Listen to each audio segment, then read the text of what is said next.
Hello. Hello, everyone. Oh, for those who are new, who have not had me here live. Hello, everyone. We have an echo. Let's change that.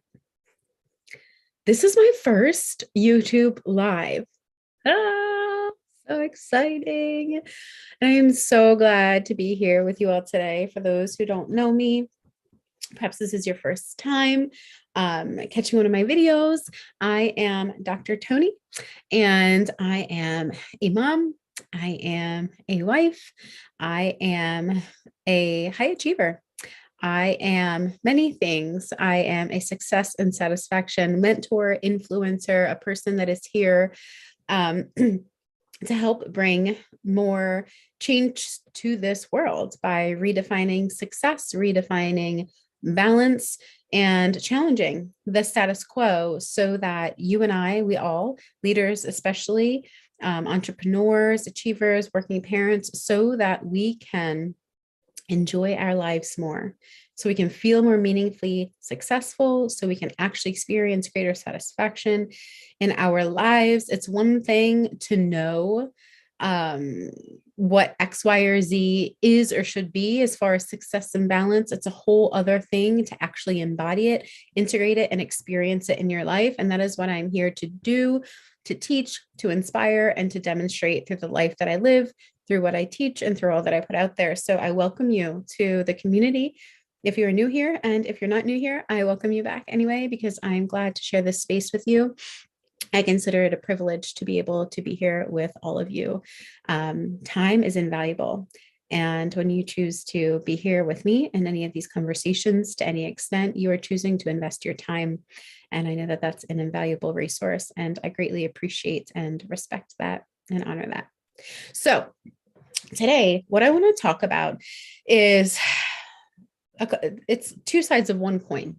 And the one side is that it's okay to not be okay.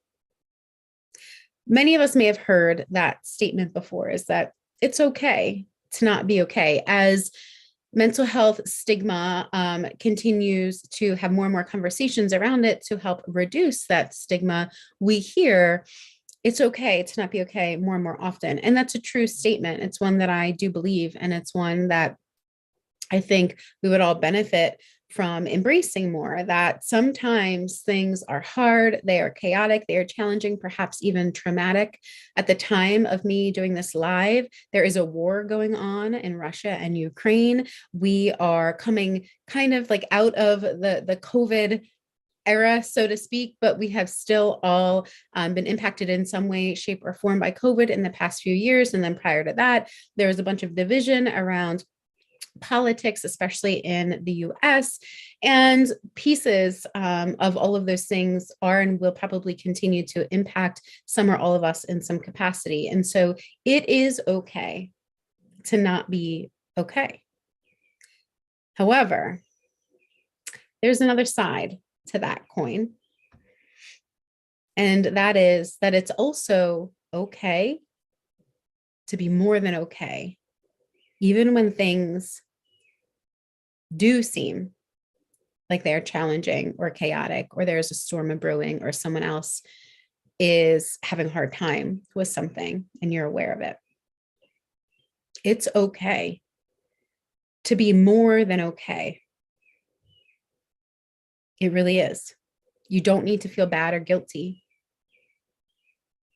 for feeling more than okay with where you're at in your life, be it in love, in leadership, in parenting, in finances, in business, or otherwise.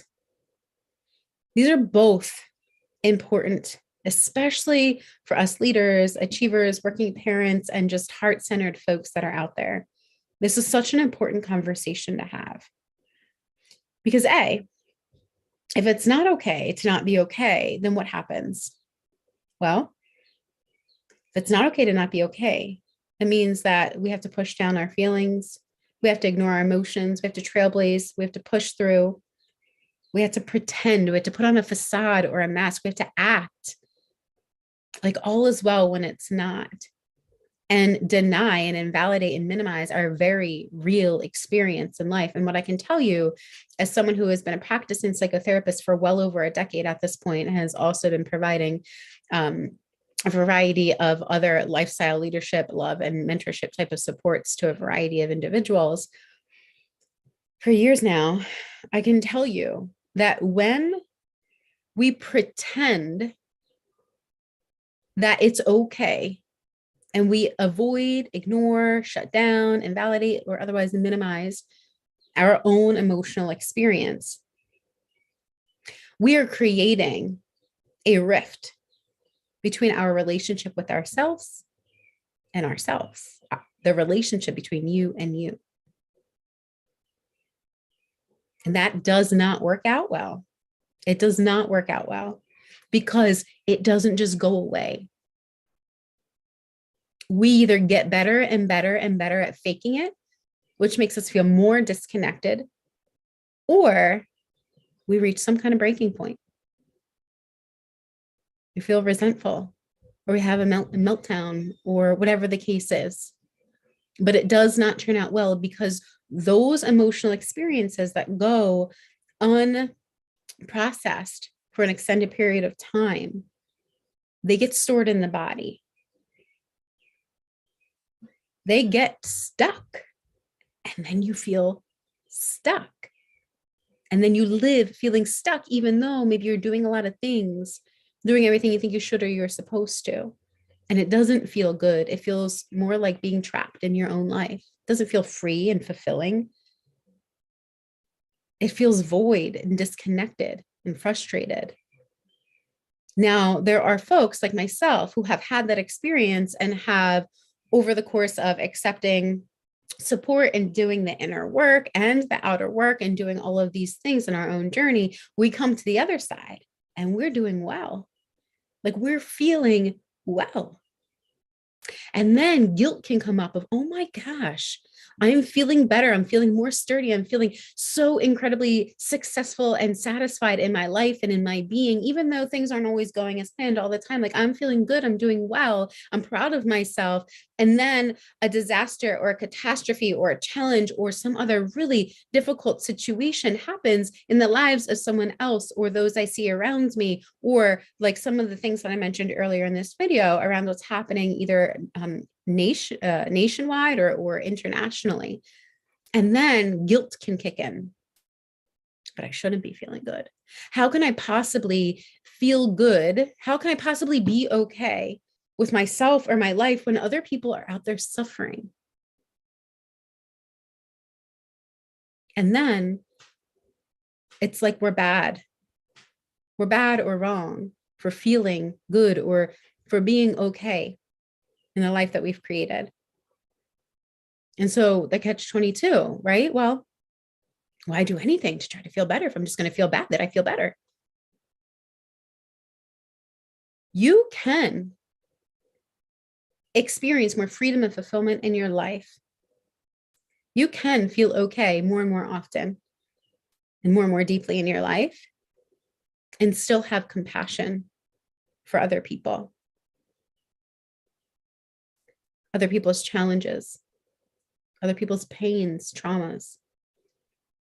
It can be both. In fact, if you truly are what I call core connected within yourself, if you truly are connected to your core within yourself, and you're able to really navigate challenges in life with more ease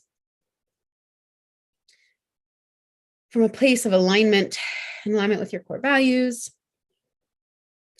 if you can do that, then you are actually in a much better place to serve, support, or otherwise be of influence to others who are in a challenging place. Because if you are falling off a cliff, who do you want to try to help you back up? The person that is so anxious, they're shaking so hard that they can barely even figure out how to grasp your hand because they're so off balance, off kilter, or the person who can see that there is an urgent situation who can empathize with how much fear that you may be experiencing, but who is so clear and connected within themselves that they can actually steadily reach over and help pull you up, help assist you.